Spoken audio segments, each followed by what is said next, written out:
So to take the losses that we have, not once did they lower their head, not once did they not think that they could do something special, and now we're on a path to actually do that. So I think their belief in themselves and never giving up on believing in what they can achieve this year. Okay. Thank you.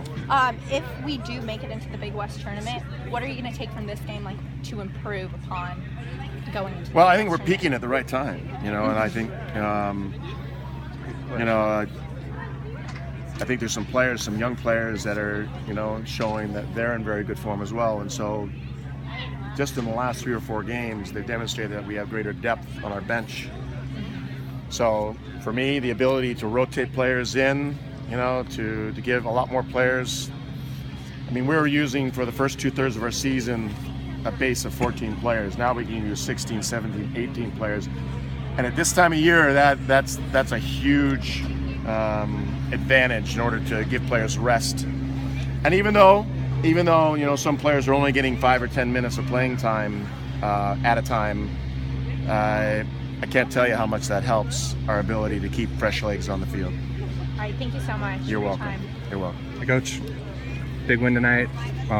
Put yourself in decent position for tomorrow. UCSB and Davis play tomorrow. Are you guys getting together? Like, what's the plan for watching the game tomorrow and kind of keeping track of that? Well, tomorrow's our official day off, so Okay. I can have no contact with them. So that's an NCAA rule. So we're probably going to give them tomorrow off and Monday, and train at 6 a.m. on Tuesday for obvious reasons. Yeah. Going into this game, obviously you guys needed a result one way or another to give yourselves a chance for tomorrow. You said you were peaking at the right time. Can you talk a little bit about the players coming out and being a little bit sharper, and what do you attribute that to? Yeah, I just think the understanding of our back four has been really good. And now our ability to play through the midfield. Ruben has really stepped up his game. He's a lot more fit. He's a lot more active. Christian Enriquez is, whether we play him high up in the midfield or deep in the midfield, he's been a player that can hold the ball for us and play make for us. And I'll tell you who's really picked up his game is Bjorn Sandberg. Bjorn has really, in the last 3 games, has been whether he's scoring goals or whether he's playmaking or defending effectively or changing the point of attack. He's really made a big difference for us in the midfield. That frees up guys like Ruben. That frees up guys like Christian Enriquez to do what they do best, and that's to go forward. Game got a little physical there late in the first half. Controversial yellow card that was given. Maybe some people thought it should have been a straight red. What do you think about it? It should have been a straight red. Anytime striking occurs on the field, it should be a straight red. That is the rule. I was disappointed in the interpretation by the referee, but it is what it is. And typically when you don't hand out yellow cards at the appropriate time, or when you don't hand out red cards when they're deserved or due, the game tends to get more physical, and this is why a referee needs to manage the game. But overall, I thought he did a pretty good job, but in that incident, I thought he got it wrong. Kind of a weird thing with the schedule. I wanted to ask you about it. With a lot of the times, last games of the year theoretically are played simultaneously, so that one team can't kind of plan out, etc. Have the advantage of playing last. Have you talked? Do you know the reasoning for why they're having the game tomorrow, and what's your thought about it? Yes, there's a campus-wide policy that in and around the Halloween date, they cannot play any games at night, Friday night, Saturday night, or Sunday night.